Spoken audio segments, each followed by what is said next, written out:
एक बार फिर से स्वागत है आपका श्री राम कोचिंग अशोकनगर के यूट्यूब चैनल में। हम सॉल्व कर रहे हैं क्लास 10th मैथमेटिक्स का क्वेश्चन पेपर जो 2024 में आया था। और इस क्वेश्चन पेपर के हमने 13 क्वेश्चन डिस्कस कर लिए थे और आज हम इसका क्वेश्चन नंबर 14 डिस्कस करेंगे। तो देखिए क्वेश्चन नंबर 14 जिसमें आपको दिया है कि which of the following is not criteria for similarity of two triangle. तो टू ट्रायंगल को सिमिलर करना है तो कौन सा क्राइटेरिया नहीं होता है। तो आपको बता देता हूं मैं आपकी इन्फॉर्मेशन के लिए कि अगर आपको किसी भी ट्रायंगल को सिमिलर करना है तो उसके लिए सिमिलरिटी के हमारे पास कौन कौन से क्राइटेरिया होते हैं। तो एक होता है एस एस एस। इसका मतलब है कि आपके पास ये टू ट्रायंगल्स हैं, उसकी करस्पॉन्डिंग साइड्स के रेशो आपको सेम करना है। ठीक है, तो थ्री करस्पॉन्डिंग साइड्स के अगर रेशो आप सेम कर देते हैं टू ट्रायंगल्स में तो उन ट्रायंगल्स को सिमिलर माना जाएगा। एंड सेकंड क्राइटेरिया हमारे पास होता है साइड एंगल साइड। इसका मतलब है कि टू ट्रायंगल्स की टू साइड्स के रेशो आपको सेम करना है और बीच का एंगल आपको इक्वल करना है। तो टू साइड्स के रेशो सेम कर दें, बीच का एंगल इक्वल करें तो ट्रायंगल हो जाएंगे सिमिलर। अब जो थर्ड क्राइटेरिया होता है वो होता है एंगल एंगल एंगल। यानी कि आपको थ्री करस्पॉन्डिंग एंगल्स को इक्वल कर देना है। और इसको ऐसा भी बोल सकते हैं कि आप थ्री एंगल्स को नहीं करें और आप सिर्फ टू एंगल को इक्वल कर देते हैं तो थर्ड एंगल ऑटोमेटिक इक्वल हो जाता है। तो एंगल एंगल सिमिलरिटी क्राइटेरिया भी आप इसको बोल सकते हैं। तो ये हमारे पास थ्री क्राइटेरिया होते हैं जिससे आप ट्रायंगल को सिमिलर कर सकते हैं। अब आप देख लीजिए कौन सा वाला नहीं है इनमें। तो एस ए एस तो देखो होता है, ठीक है। साइड साइड साइड भी होता है similarity criteria. Angle angle angle भी होता है। तो कौन सा नहीं होता है, आर एच एस। तो ये हमारा ऑप्शन हो जाएगा डी कि कौन सा इसमें सिमिलरिटी क्राइटेरिया नहीं है। तो कौन सा नहीं है, आर एच एस। ये कौन सा कॉन्ग्रेंसी में होता है, R H S, right angle hypotenuse side. Similarity में हमारे पास थ्री होते हैं, S S S, S A S, angle angle angle, या फिर हम बोल सकते हैं एंगल एंगल। तो ठीक है, तो ऑप्शन नंबर डी हो जाएगा इसका आंसर, क्योंकि आर एच एस सिमिलरिटी का क्राइटेरिया नहीं होता है। आगे बढ़ते हैं। देखिए क्वेश्चन नंबर 4। 14 हो गया, अब 15 देखें। 15th क्वेश्चन पे आपको दिया है कि द एक्सप्रेशन सेक की power 4 theta minus sec square theta is equal to. आपको इसकी वैल्यू बतानी है। चलिए ठीक है, देख लेते हैं।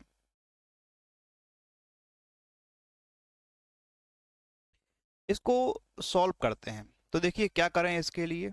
सेक की power 4 theta minus sec square theta, इसको आप क्या लिख सकते हैं। तो हम एक काम करते हैं, दोनों में से सेक स्क्वायर थीटा कॉमन ले सकते हैं। क्या ले सकते हैं, सेक स्क्वायर थीटा कॉमन।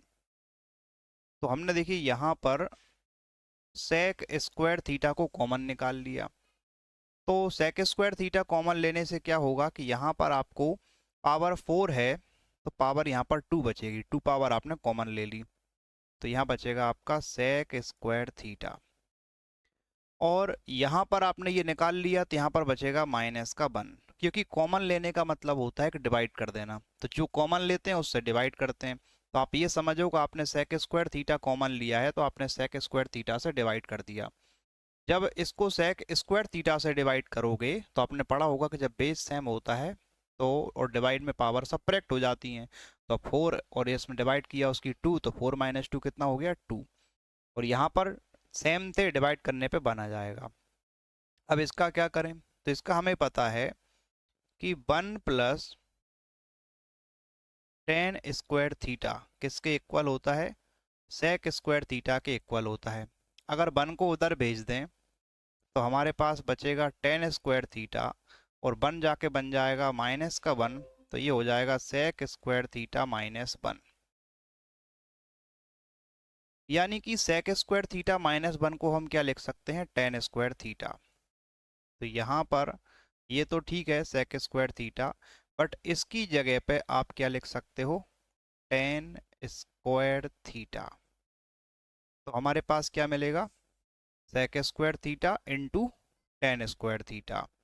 लेकिन यहाँ पर आप देखें तो आपको ऑप्शन से मैच नहीं कर रहा है, क्योंकि हमें ऑप्शन किस टाइप के दे रखे हैं, टेन की फॉर्म में आंसर दे रखा है।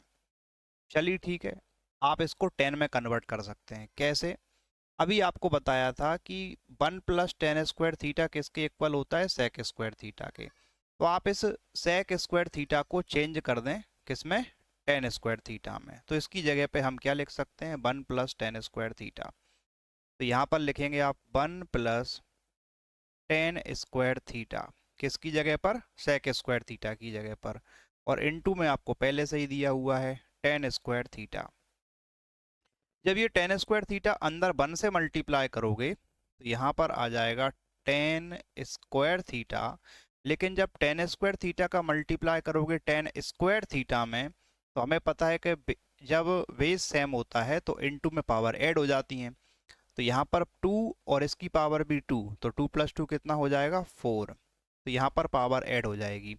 तो आपको आंसर मिलेगा ten square theta plus ten की पावर फोर थीटा। देखिए कौन सा ऑप्शन मैच कर रहा है।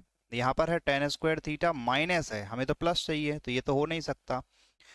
यहाँ पर क्या दिया है, दोनों माइनस दे रखे हैं, तो ये भी नहीं होगा। इसमें दिया है ten square theta plus ten की पावर फोर थीटा, यानी कि हमारा आंसर होगा ऑप्शन सी। तो समझ पाए कितना सिंपल क्वेश्चन है, आपको सिर्फ कॉमन निकालना था। इसको हम सेकंड आइडेंटिटी से sec square minus sec square theta minus one को हम क्या लिख सकते हैं, टेन स्क्वायर थीटा। और उसी आइडेंटिटी से सेक स्क्वायर थीटा को हम लिख सकते हैं one plus ten square theta. Ten square theta को अंदर मल्टीप्लाई किया तो आपको ये मिल गया।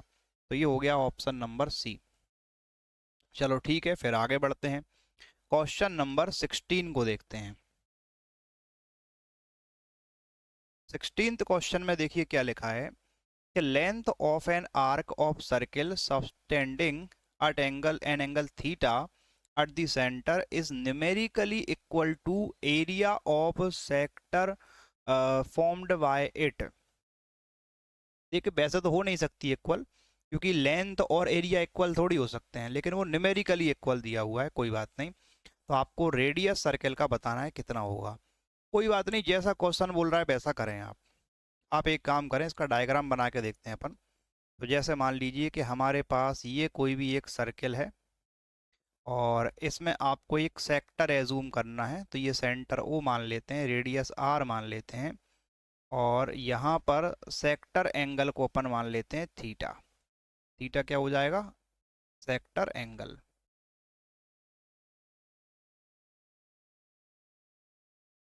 तो यहाँ पर जो एंगल बनेगा सेक्टर एंगल।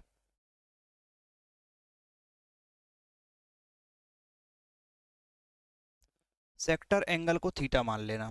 चलिए तो क्या करें फिर इसमें, एक मिनट।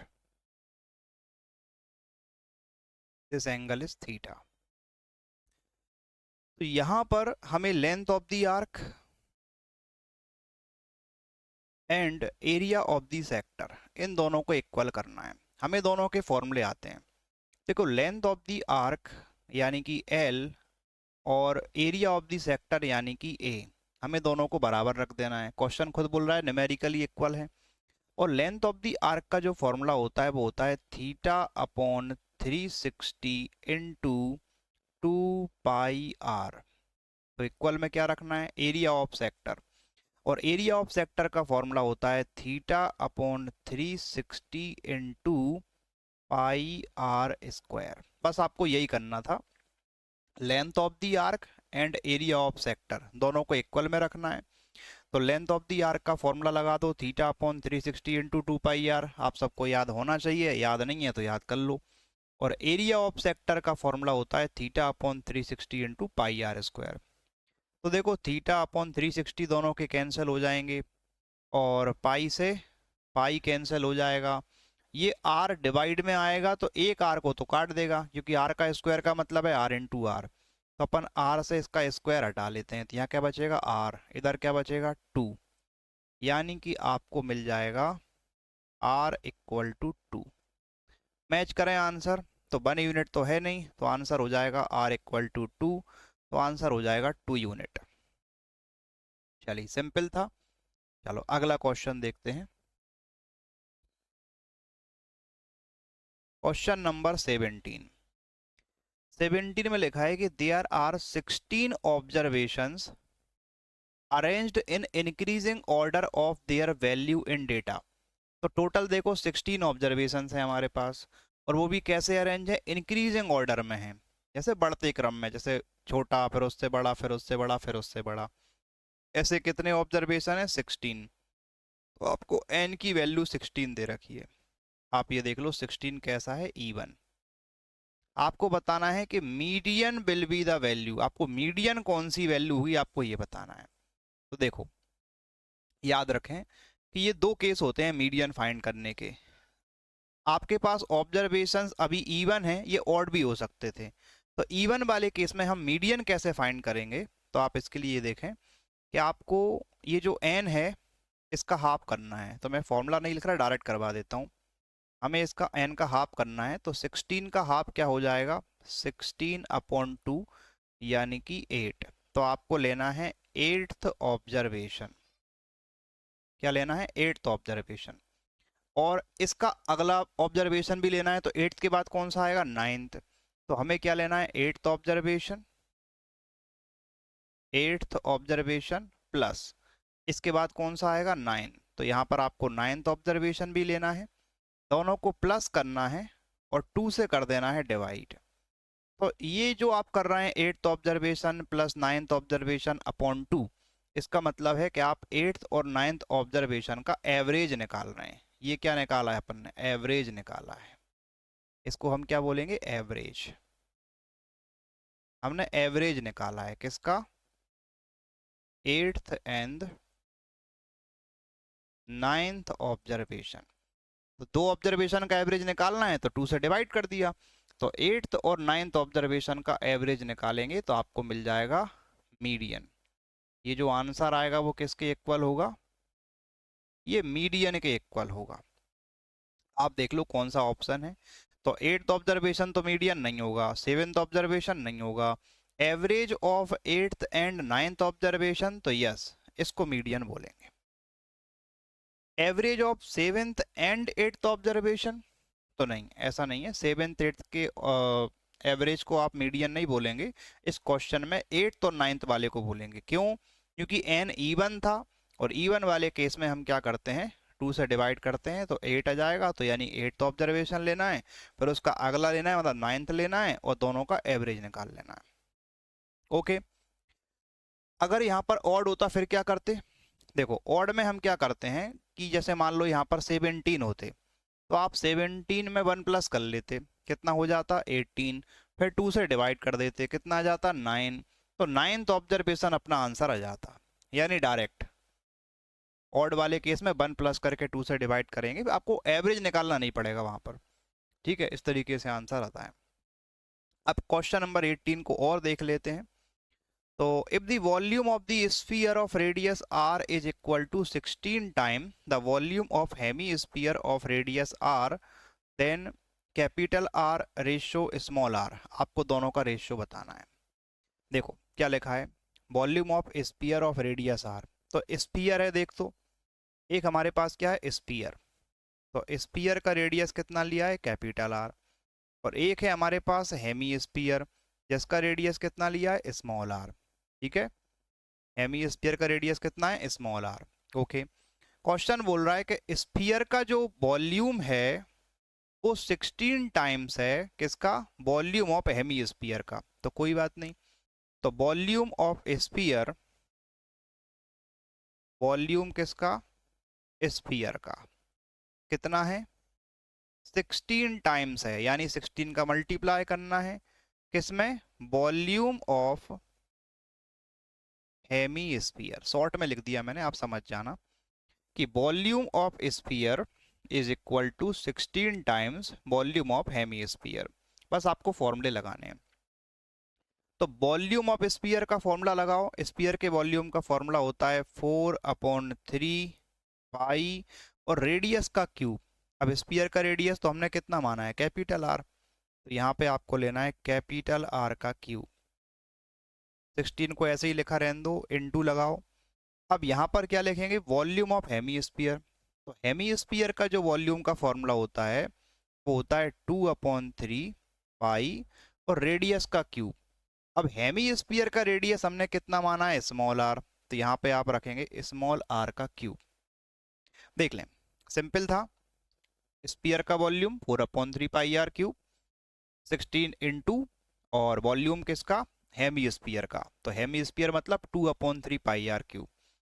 इन्हें कैंसिल करते हैं देखो, तो यहाँ पर आप देखेंगे 3 से ये 3 कैंसिल हो जाएगा, पाई से ये पाई भी कैंसिल हो जाएगा, और आप अगर 4 से कैंसिल करते हैं तो ये 16 चला जाएगा कितनी बार में, 4 बार में। तो ऊपर काट के लिख देते हैं 16 कितनी बार में, 4 टाइम में चला गया।